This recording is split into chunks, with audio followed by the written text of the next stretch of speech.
United Kingdom. Chapter 50.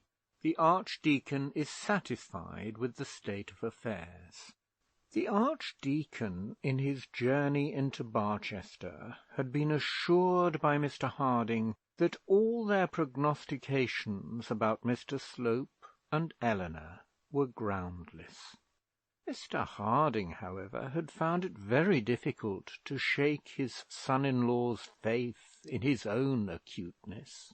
The matter had, to Dr. Grantly, been so plainly corroborated by such patent evidence, borne out of such endless circumstances, that he at first refused to take as true the positive statement which Mr. Harding made to him of Eleanor's own disavowal of the impeachment. But at last he yielded. In a qualified way, he brought himself to admit that he would at the present regard his past convictions as a mistake, but in doing this he so guarded himself that if at any future time Eleanor should come forth to the world as Mrs. Slope, he might still be able to say, "There, I told you so. Remember what you said, and what I said, and remember also for coming years that I was right in this matter, as in all others." He carried, however, his concession so far as to bring himself to undertake to call at Eleanor's house, and he did call accordingly, while the father and daughter were yet in the middle of their conference. Mr. Harding had had so much to hear and to say that he had forgotten to advise Eleanor of the honour that awaited her, and she heard her brother-in-law's voice in the hall while she was quite unprepared to see him. "There's the Archdeacon," she said, springing up. "Yes, my dear. He told me to tell you that he would come and see you, but to tell the truth, I had forgotten all about it." Eleanor fled away, regardless of all her father's entreaties. She could not now, in the first hours of her joy, bring herself to bear all the Archdeacon's retractions, apologies, and congratulations. He would have so much to say, and would be so tedious in saying it. Consequently, the Archdeacon, when he was shown into the drawing-room, found no one there but Mr. Harding. "You must excuse Eleanor," said Mr. Harding. "Is anything the matter?" asked the doctor, who at once anticipated that the whole truth about Mr. Slope had at last come out. "Well, something is the matter. I wonder now whether you will be much surprised." The Archdeacon saw, by his father-in-law's manner, that after all he had nothing to tell him about Mr. Slope. "No," said he, "certainly not. Nothing will ever surprise me again." Very many men nowadays, besides the Archdeacon, adopt or affect to adopt the nil admirari doctrine, but nevertheless, to judge from their appearance, they are just as subject to sudden emotions as their grandfathers and grandmothers were before them. "What do you think Mr. Arabin has done?" "Mr. Arabin? It's nothing about that daughter of Stanhope's, I hope?" "No, not that woman," said Mr. Harding, enjoying his joke in his sleeve. Not that woman. Is he going to do anything about any woman? Why can't you speak out if you have anything to say? There is nothing I hate so much as these sort of mysteries." "There shall be no mystery with you, Archdeacon, though of course it must go no further at present." "Well, "Except Susan. You must promise me you'll tell no one else." "Nonsense!" exclaimed the Archdeacon, who was becoming angry in his suspense. "You can't have any secret about Mr. Arabin." "Only this, that he and Eleanor are engaged." It was quite clear to see by the Archdeacon's face that he did not believe a word of it. "Mr. Arabin? It's impossible." "Eleanor, at any rate, has just now told me so." "It's impossible," repeated the Archdeacon. "Well, I can't say I think it impossible. It certainly took me by surprise, but that does not make it impossible."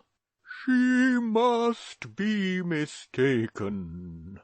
Mr. Harding assured him that there was no mistake, that he would find on returning home that Mr. Arabin had been to Plumstead with the express object of making the same declaration, that even Miss Thorne knew all about it, and that in fact the thing was as clearly settled as any such arrangement between a lady and a gentleman could well be.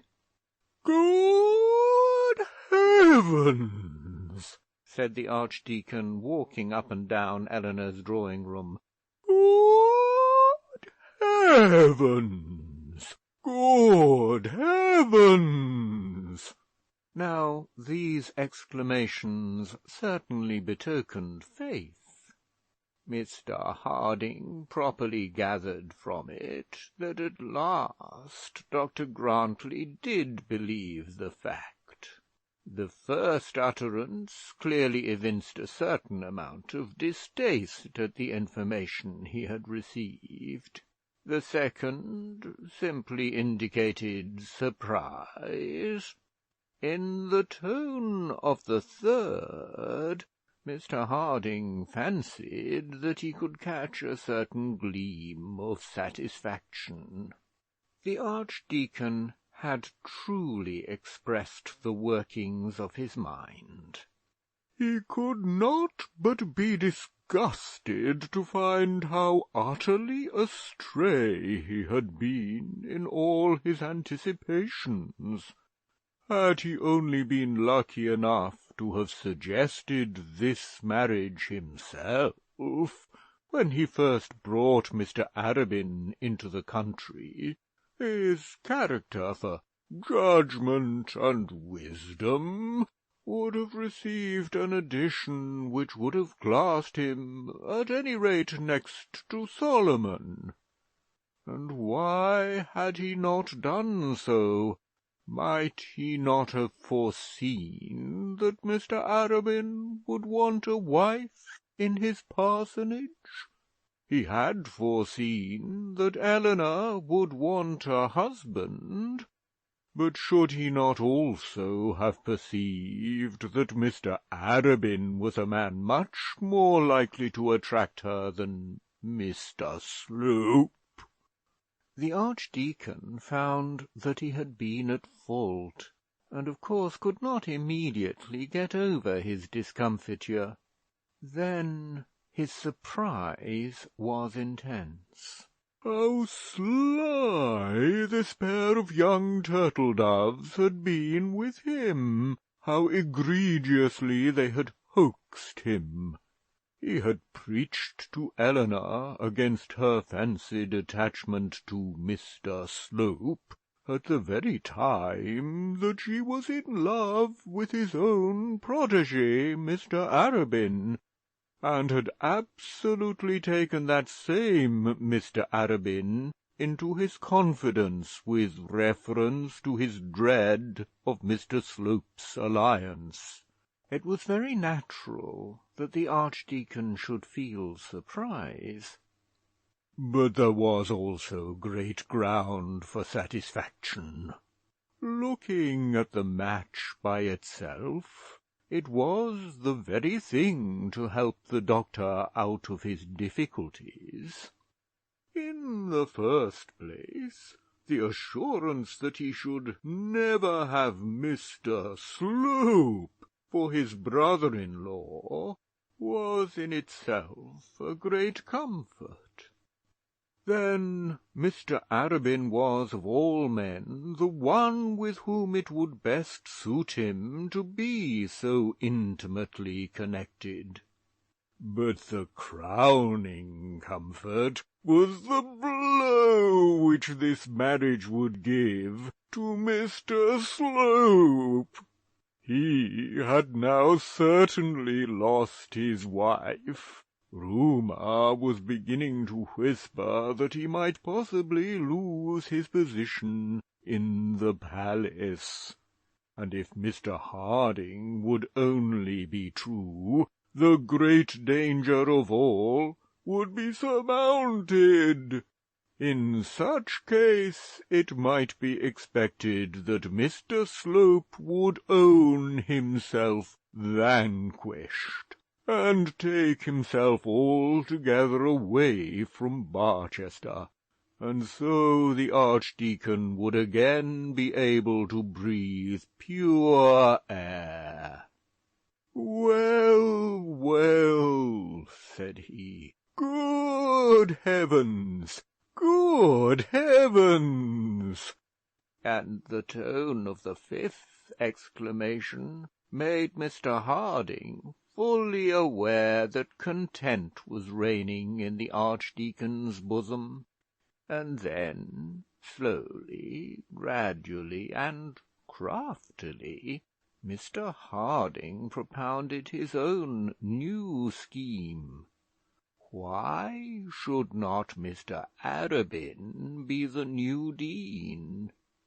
Slowly, gradually, and thoughtfully, Dr. Grantly fell into his father-in-law's views. Much as he liked Mr. Arabin, sincere as was his admiration for that gentleman's ecclesiastical abilities, he would not have sanctioned a measure which would rob his father-in-law of his fairly earned promotion, were it at all practicable to induce his father-in-law to accept the promotion which he had earned. But the archdeacon had, on a former occasion, received proof of the obstinacy with which Mr. Harding could adhere to his own views, in opposition to the advice of all his friends. He knew tolerably well that nothing would induce the meek, mild man before him to take the high place offered to him if he thought it wrong to do so. Knowing this, he also said to himself more than once, why should not Mr. Arabin be Dean of Barchester? It was at last arranged between them that they would together start to London by the earliest train on the following morning, making a little detour to Oxford on their journey. Dr. Gwynne's counsels, they imagined, might perhaps be of assistance to them. These matters settled, the archdeacon hurried off that he might return to Plumstead and prepare for his journey. The day was extremely fine, and he came into the city in an open gig. As he was driving up the High Street, he encountered Mr. Slope at a crossing. Had he not pulled up rather sharply, he would have run over him. The two had never spoken to each other since they had met on a memorable occasion in the bishop's study. They did not speak now, but they looked each other full in the face, and Mr Slope's countenance was as impudent, as triumphant, as defiant as ever. Had Dr Grantly not known to the contrary, he would have imagined that his enemy had won the deanship, the wife, and all the rich honours for which he had been striving. As it was, he had lost everything that he had in the world, and had just received his congé from the bishop. In leaving the town, the archdeacon drove by the well-remembered entrance of Hiram's Hospital. There at the gate was a large, untidy farmer's waggon, laden with untidy-looking furniture, and there, inspecting the arrival, was good Mrs Quiverful, not dressed in her Sunday best, not very clean in her apparel, not graceful as to her bonnet and shawl, or indeed with many feminine charms as to her whole appearance. She was busy at domestic work in her new house, and had just ventured out, expecting to see no one on the arrival of the family chattels. The archdeacon was down upon her before she knew where she was. Her acquaintance with Dr Grantly or his family was very slight indeed. The archdeacon, as a matter of course, knew every clergyman in the archdeaconry, it may almost be said in the diocese, and had some acquaintance, more or less intimate, with their wives and families. With Mr Quiverful he had been concerned on various matters of business, but of Mrs Kew he had seen very little. Now, however, he was in too gracious a mood to pass her by unnoticed. The Quiverfuls, one and all, had looked for the bitterest hostility from Dr Grantly. They knew his anxiety that Mr Harding should return to his old home at the hospital, and they did not know that a new home had been offered to him at the deanery. Mrs Quiverful was therefore not a little surprised, and not a little rejoiced also at the tone in which she was addressed. "How do you do, Mrs Quiverful? How do you do?" said he, stretching his left hand out of the gig as he spoke to her. "I am very glad to see you employed in so pleasant and useful a manner. Very glad indeed." Mrs Quiverful thanked him, and shook hands with him, and looked into his face suspiciously. She was not sure whether the congratulations and kindness were or were not ironical. "Pray tell Mr Quiverful from me," he continued, "that I am rejoiced at his appointment. It's a comfortable place, Mrs Quiverful, and a comfortable house, and I am very glad to see you in it. Good-bye, good-bye." And he drove on, leaving the lady well pleased and astonished at his good nature. On the whole, things were going well with the archdeacon, and he could afford to be charitable to Mrs Quiverful. He looked forth from his gig smilingly on all the world, and forgave every one in Barchester their sins, excepting only Mrs Proudie and Mr Slope. Had he seen the bishop, he would have felt inclined to pat even him kindly on the head. He determined to go home by St Ewold's. This would take him some 3 miles out of his way, but he felt that he could not leave Plumstead comfortably without saying one word of good fellowship to Mr Arabin. When he reached the parsonage, the vicar was still out. but from what he had heard he did not doubt but that he would meet him on the road between their two houses. He was right in this, for about half-way home, at a narrow turn, he came upon Mr. Arabin, who was on horseback. "Well, well, well, well," said the Archdeacon, loudly, joyously, and with supreme good humour. "Well, well, well, well! So, after all, we have no further cause to fear Mr. Slope." "I hear from Mrs. Grantly that they have offered the deanery to Mr. Harding," said the other. "Mr. Slope has lost more than the deanery, I find." And then the Archdeacon laughed jocosely. "Come, come, Arabin, you have kept your secret well enough. I know all about it now." "I have had no secret, Archdeacon," said the other, with a quiet smile. "None at all, not for a day. It was only yesterday that I knew my own good fortune, and to-day I went over to Plumstead to ask your approval. From what Mrs. Grantly has said to me, I am led to hope that I shall have it." "With all my heart, with all my heart," said the Archdeacon cordially, holding his friend fast by the hand. "It's just as I would have it.